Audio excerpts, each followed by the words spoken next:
I'm just going to talk about my situation, and then have some time to take some questions and any comments that you might have. As I said, I'm Levin Collins. I'm the supervisor for the Common Ground Community Center, which is one of 14 community centers here in Omaha that's operated by the Omaha Parks and Recreation Department. Our facility is a little bit, for those that are not familiar with it, it's a 60,000 square foot facility. We have a 10,000 square foot fitness center. We have an 8-lane competition pool that Elkhorn School District uses, as well as a couple gyms. As supervisor, I've been there since 2008. As supervisor, up until basically a year and a half ago, I was not your poster child for being a supervisor out there. I weighed over 300 pounds. At the highest, I was about 318 pounds. Was not exercising. You know, as you think about exercise, you know, for people that do the exercising, you have to make an effort to do that. Sometimes when it's convenient, which obviously being right there at the center, it was convenient for me to go upstairs, work out over lunch hour or whatever. Didn't do it. You know, anything that you could do wrong, I was doing wrong. And I've known better. I've been fought my weight all my life. I've been up and down probably so many different times. You know, I've just basically yo-yo, so type of thing. Was heavy, was light in high school, got heavier, got light, got heavy, got light. I mean, just up and down all the time. So I was not doing the things, I was doing everything incorrectly as far as eating habits. I eat late at night, didn't drink very much water, drank a lot of Diet Orange Crush. That was what I drank instead of water, which was not good. You probably took a look at my insides at some point. It would be all orange instead of what it's supposed to be. Ate a lot of candy, chips, you know, very little fruit, very little salad, a lot of red meats. You know, again, I think almost anything that you can do wrong, I was doing wrong. Fortunately, I wasn't a smoker, so I didn't have that crutch to fall back on. So anyway, about a year and a half ago, in the summer of 2010, actually almost 2 years ago now, I started feeling winded. You know, going out and mowing the yard. You know, I had a small yard at the time. You know, I couldn't do 1 or 2 passes without having to catch my breath. Attributed that at that point to just being overweight and not exercising, because I wasn't exercising. So that continued into the fall, and then in December of 2010, developed a real bad cough. Again, being a male as I am, do we ever go to the doctor? I didn't go for regular physical because I didn't want to hear what the doctor had to tell me. That I was overweight, high blood pressure, bad cholesterol, you know, all the negatives that you think about. So anyway, 2010, it got bad enough that you know, I actually ended up going to the doctor, and he diagnosed me at that time with just pneumonia. So he treated me for pneumonia. Was on a regimen of pills for about a week or so. Seemed to help. Was doing pretty good at, you know, the beginning part of January 2011. You know, during the time period I was on the medicine. Went off the the medicine was done. Seemed to be all right. Didn't go back to the doctor for a follow-up. He didn't ask me to come back, so everything I thought was fine. But I still continued to be short of breath. I went back to see my parents back in Pennsylvania for a week and do some stuff there. You know, I was walking out of the airport. I was short of breath just walking down the runway, going to get the rental car. Short of breath even going up and down the steps of my sister's house.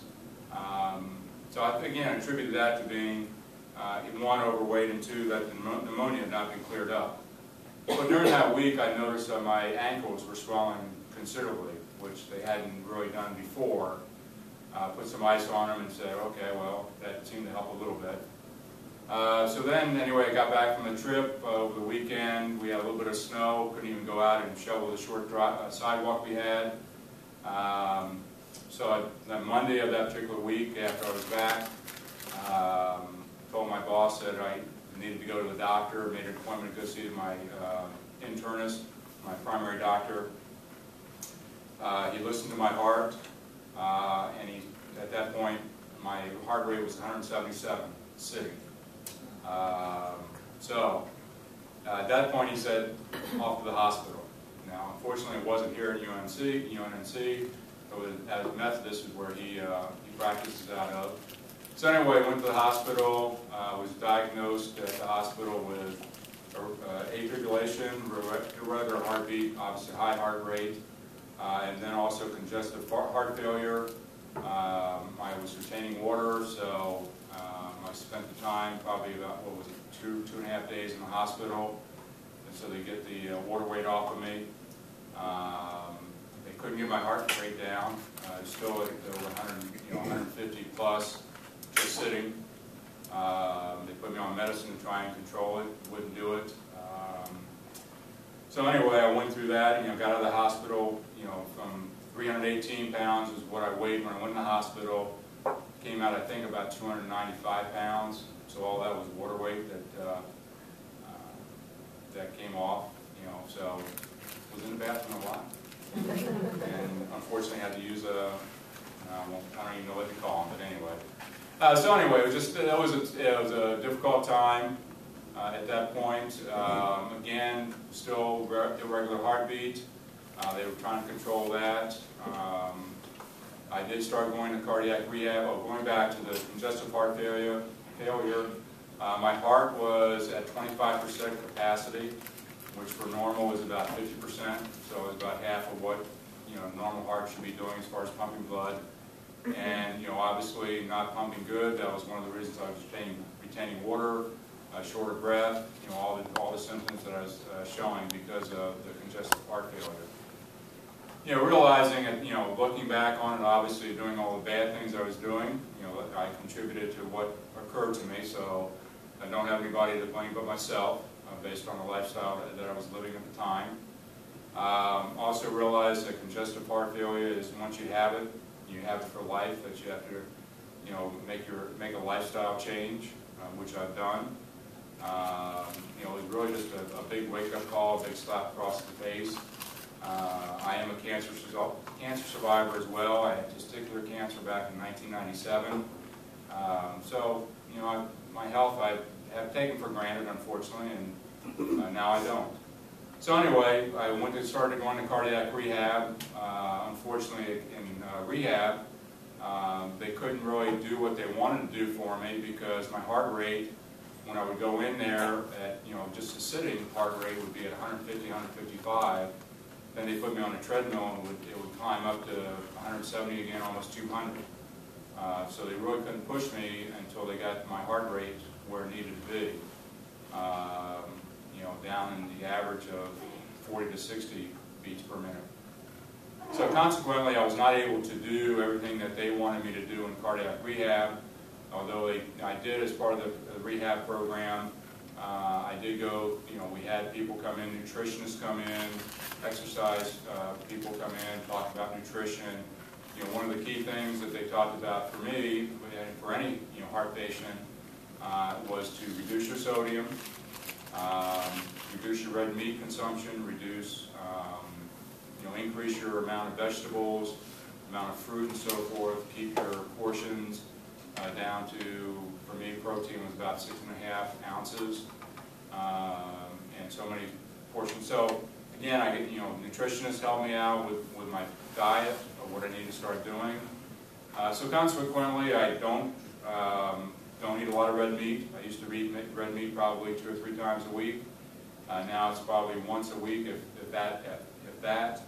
A lot of chicken, a lot of pork, a lot of salads, a lot of vegetables, and a lot of fruit is what I have. I haven't had a diet orange drink or a diet pop probably for almost a year and a half now. Once in a while I might have one, but when I have it, it's too sweet for me. My sodium intake I've taken down probably, I think the average they say is about 22,000 to 2,500 milligrams a day. I probably average about 1,000 to 1,500 milligrams. I was never a big salt eater as far as putting salt in my food, but where I get the salt would be in all the fast food I ate and all the snacks and everything else, all the bad stuff I ate. When I was doing my bad program, I would go to Burger King for lunch every day, have a Whopper meal. Looking back on it, that's what 1,000 calories plus, whatever, and all the salt that comes with it. So processed foods are not good. So again, I've gone to more white meat, very few processed, very little processed, very low carb, a diet. So consequently, in the year and a half that I've been on this program, I've lost 136 pounds. I started at 318. I'm down now, as of today, 182.2 pounds. My goal is probably another maybe 10 pounds at the most. Some people say I'm getting too thin. Unfortunately, the sort of the mindset that you have when you're in a position that I was in and in a position I'm in now, you just sort of mentality is you look the same way you did a year and a half ago, but you're still heavy. Not necessarily good, because I have to watch. I know I'm not supposed to get down, or I shouldn't get down to real low, or below what I should be. One of the measuring sticks that I've used to help me reach this goal is my BMI, body mass index, and we'll go online and check that out. I know it's not always accurate because it's based on different body types, but just based on my height and my weight. Obviously, when I was back at 318 pounds, I was considered obese. Today, check my BMI today, I'm at normal. I was supposed to be below 25. I'm at 24.4 or something like that. So, again, things like that. That was my goal. My long-term goal is to obviously maintain and actually get down to where I want to be and then maintain it the rest of my life. As I've talked to my wife about it, my wardrobe's gone from a size 50 pants down to now, I'm down to size 34, 36. So I've had to change my wardrobe and I had to go out and buy some clothes. Actually, I bought a pair of pants not too long ago that were 38s. I lost weight so quickly that I haven't worn them but more 2 or 3 times, which for me is a good thing. Some money spent out, gone out, but that's fine for me, with me. But when my wife said, make sure that we're never going to go back up there, because one, we're giving all those clothes away, we're not keeping them in the house. So again, my goal is to stay where I'm at, or below, and just be healthy for not only my kids but my grandkids. Make sure I'm around for a long time, because I realized, and the doctor really didn't say it when I had congestive heart failure, but I realized that congestive heart failure, once you have it, it never goes away. You're always going to have it, so you have to live with it. You have to manage your lifestyle and do what you have to do. Going back a little bit about, I still had, when I first started, again, I progressed going back and forth, but about a year ago, I was still at, probably a little bit more than a year ago, my heart rate was still high. They couldn't get it down. So one of the things the doctor said, he said he's going to wait and, try and have the medicine do its thing, and it still wouldn't do it. So, and I was getting frustrated because when I was going to cardiac rehab, I couldn't do what they wanted me to do. They were getting frustrated because I couldn't do what they wanted me to do to help me out. So anyway, they wanted the next procedure. The doctor said there's a couple procedures that we could do. One is to do a I forget the term, what the official term is, but go in and shock your heart, like you're having a heart attack, trying to shock it back into rhythm. So he set that up for one day, and went into the hospital, had that done. It didn't take, unfortunately. He said he shocked it a couple times. It held for a little bit. It got back to normal rhythm, but then it just went right back up to the abnormal rhythm. So, the next step possibly would have been to put a pacemaker in to control the heart and make sure it stayed at the rate it's supposed to be. But he was going to wait and make sure that the medicine would not help or would help. So eventually, probably about a week, maybe 2 weeks after he did the shocking of my heart went into regular rhythm. So I was sitting at home one day, and I just if you ever had any heart problems, you sort of know, okay, something's wrong, and my heart was not acting correctly, and fortunately, after of that event. It was in regular rhythm. Next time I went to the doctor, I was fine. You know, I'm obviously still on a medical regimen of different pills to control my blood pressure, to control my heart rate. He put me on, I was on Pradaxin for a while, and now he's put me on just a aspirin regimen every day. I take an aspirin, 320 milligrams of aspirin a day to help with blood clots and so forth. So one of the other challenges I had was my blood pressure has gone down very good, my heart rate's down. On some of the medicine that I was on, actually my blood pressure was getting too low, and I was getting very dizzy and faint. Now some of the medicine I'm on, the side effect is dizziness. So anyway, one day I was at the dentist, and you know, for those that go to the dentist, obviously, you know, they put your chair back like that, like almost your head's way down. Well, that was not good for me. I had problems before, and with the medicine I was on, I got up from the dentist chair, and I basically went to the front desk, and I fainted and lost. And so they ended up calling EMS, took me to the hospital. Anyway, my cardiologist happened to be there, and he determined he was going to cut back on some of my medicine again. So my medicine basically is half of what I've been taking. And so again, bottom line, I feel great. Exercise I do not only by diet. It's not only diet that's going to help. That's helping me out. It's also my exercising. Again, when this all started, I wasn't walking any. I wasn't doing any exercise. No cardio. No weights. No nothing. Again, I was sitting there at a nice fitness center and wasn't utilizing it at all. So now I walk. Started all as we all do, as you do when you start working out. Walked. If I could walk 3 or 4 miles in an hour and a half, I was doing great. And that's sort of what I started out at. Up to now, at least between walking and running, I would usually walk about 6 miles in an hour, a little bit an hour, maybe an hour 15 minutes. Did train for Lincoln Half Marathon beginning of this month. I did complete that. Walked in combination of walking and running that Lincoln Half Marathon in 2 hours and 51 minutes. I had done the Lincoln Half Marathon back in the mid-90s when I was in good shape, so my goal was to complete it this year. My goal is the next couple years is to run a half marathon again, get it completed in less than 2 hours, and then when I turn 60, which will be in 4 years, run the full marathon. So that's sort of my goal out there, and as a heart patient, as somebody with congestive heart failure, you have to have those goals to look forward to. So that's sort of my story.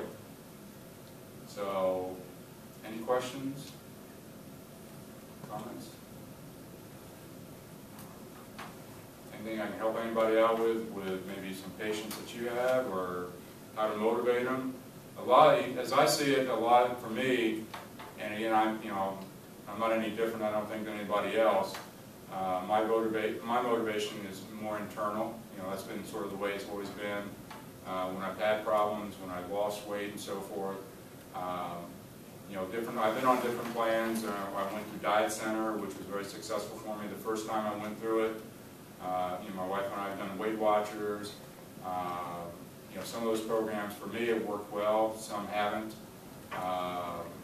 But for me, for this time, and really I think the motivating factor for me was the congestive heart failure, wanting to be around for the family, and then just doing and understanding what I needed to do. I always knew I knew what I needed to do, I just wasn't doing it. And now I know what I need to do, and now I'm doing it, and I just need to make sure my mindset now is I will need to continue to do this the rest of my life. There's no going back. Because if I go back, I know what's going to happen.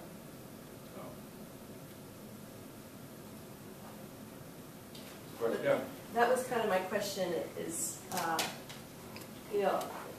how did you get to 318? I think a lot of people are, I don't know, confused or not sure, how did I get to this weight?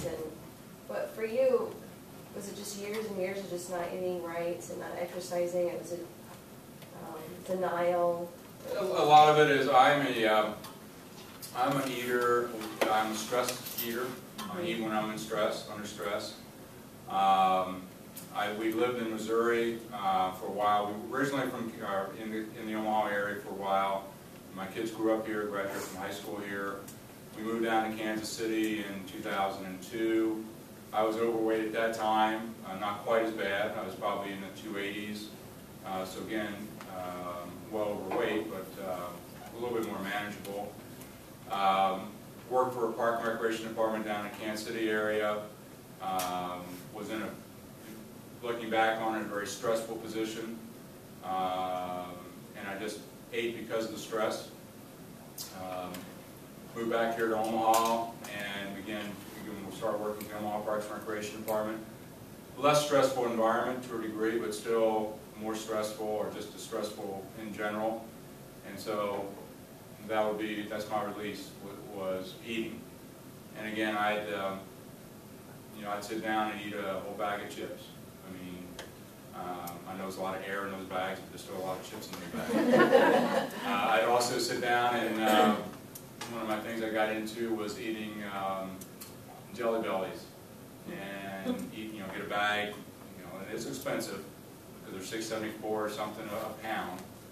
I get a bag that's probably $13 worth of candy, and I'd sit and eat those, pop them in my mouth while I'm watching TV and stuff. So again, it was all the bad things. I knew I was doing bad. For whatever reason, looking back on it, why I was doing that. I know it was stress. I don't know. You give all the platitudes out, low self-esteem, whatever. It came to a point, as we all, at least for me, I didn't want to walk by a mirror, so I knew what I'd see. Get out of the shower in the morning, the mirror's there, and it's not good. Now when I walk by a mirror, it looks great. It looks great. I joke with my wife, and I give you a little, maybe too much personal information, but I'll give it to you anyway. My rear end looks like a Shar-Pei dog. So, and I've had, I've talked to one of my coworkers. Her husband has lost a lot of weight and so forth, and he had some surgery to tighten up his skin and eliminate some of the extra skin. And he had, unfortunately, some side effects. And I said, well, I'll live with what I have, and I'm not going to do the surgery for that. So, anyway, TMI. If it's too much information, I'm sorry, but that's the way it is. So, yes. With all your lifestyle changes and the weight loss, do you even notice your congestive heart failure anymore? I once in a while do. I'm still, last time I went to my cardiologist, I need to go to him for a year checkup this summer. Last time I went, I was 50% of when they do the echocardiogram. I think that's what it was, or take a look at the heart. I do notice once in a while that I do get a little short of breath. Not so much when I'm exercising, although I do take a little bit of breaks. But yeah, I notice it more than I have in the past, and I think again that's because even though my heart is back up to where it's supposed to be, there's still going to be those side effects to it. One of the things that the cardiologist, and I weigh myself every day, I keep track of it every day. One of the reasons they want me to do that is because they want to make sure that if for some reason that I gain 2 pounds or more in a day or 5 pounds in a week, then I need to let them know, because concerns that I'm retaining water, something else is wrong. One of the things, again, still on a strict diet, and I will continue to be on that forever. Again, my goal is to lose some more weight, but then once I get to where I want to be, I know I'm still going to have that that type of diet, because I know my body. I know that I can gain those 2 to 3 pounds easily if I'm not careful. And I know that if again, I haven't had a fast food burger. Well, I shouldn't say that. My wife and I went out probably about 6 or 7 months ago to the Five Guys restaurant. Again, I guess from my perspective, the fast food doesn't taste good anymore to me. When I go out to eat, and it's very rare that I do that, I try and get salmon. Make sure that they don't put any extra spices, salt, anything on it. Some restaurants are real good about it, some restaurants aren't. We went to one recently and I asked for salmon without any spices, any salt, anything. They brought it out, I tasted it, and I could tell they didn't listen to what I said. You know, it was very salty, and so I turned it back. So, you know, you just have to, you know, you have to be careful what you eat. I know my wife's getting tired of chicken. She doesn't eat a whole lot of chicken with me, but, you know, I love to grill, and I'll grill chicken and have that for 2 or 3 days, so I'm not getting tired of it yet. So, and I don't think I will. I just know in my mind that's what I have to do. Do you space your meals out to like 6 meals, small meals a day, or? No, you know, that's probably that's the bad thing that I do, and I know my wife's talked to me about it, and I continue not to do that, but I eat breakfast. I eat a very light breakfast. I don't have any lunch, which I know that's a no-no if you're wanting to lose weight. And then I do have a meal, my dinner meal. And I'll have fruit, you know, I'll have at least 2 or 3 servings of fruit. So, you know, at this point I'm still wanting to lose the weight, and because of that, I know I'm not, because I know there's different things. You're supposed to eat more meals, and, you know, so your body doesn't get real hungry. To be quite honest, when I have my meal in the evening, you know, I'm full. You know, so I'm probably, and again, I don't count calories, but I'm probably down to about, you know, maybe 1,500 to 2,000 calories a day. So, one of the other things that they talk about with trying to lose weight is drink a lot of water. Drink 8 glasses of water a day. I don't do that. I can't do that. I shouldn't say I can't. I don't tend to do that because I'm not thirsty, and again, part of with the congestive heart failure, you don't want to drink a lot of fluid, because if you're having problems with it, that means you're going to retain your water and retain the weight, and that's just more pressure on your heart to pump the blood. So I'll have maybe, you know, a couple bottles of water a day, and then drink, you know, maybe about 1 to 2 at night, and that's about it. So I don't always do exactly what they do. I know if I talk to the nutritionist at cardiac rehab, they say, well, you're not doing exactly right. But I'm saying, I'm getting the results I want at this point. So. Yes? So exercise, you started out walking first. Mm-hmm. How long did it take you before you got into like where you could do 45 minutes of cardiovascular? Running? Yeah. Probably took me about 6 months. And even when I walk at and I do it all on a treadmill, because for me, it just helps me keep my pace, and I can keep track of what I'm doing. I usually, even when I'm walking, I'm at a 5-mile-an-hour pace, and when I run, I take it up usually about 6 miles an hour. And I do that every day.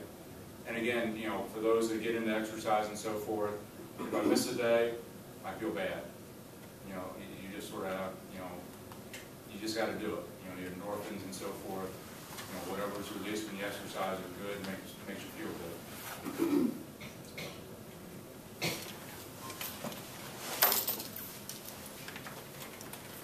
Yes? I have one more question. Yeah.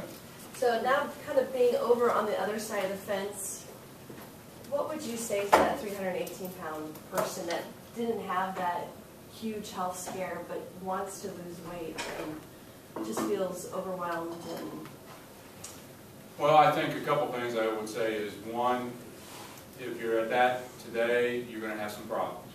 I mean, it's just a matter of time. Things are going to catch up with you. Your body's not able to support that amount of weight unless you're 7 or 8 feet tall. So, you know, your body's going to tell you at some point that this isn't good for you. The motivating factor, again, some of that's just got to come internally, as far as, you know, why or what do I need to do to improve my health. So I think that's really a lot of it. You know, my family, you know, my immediate family and my siblings and so forth, you know, they knew that I was overweight, obviously, they knew, but they really respected that no matter what they said to me, I wasn't going to change until I wanted to change. And that's really what it comes down to. I mean, everybody can tell you, your doctor can tell you, your friends and family can tell you that you need to make changes, but until you internalize that and make that determination that you're going to change, nothing's going to help you, I don't think. Because again, I was probably, looking back on it, the 2 years ago that I was having problems even before I was diagnosed with heart failure, diagnosed with pneumonia, I could have started to make changes, but I didn't. And I knew I should have been, but I just wasn't. So.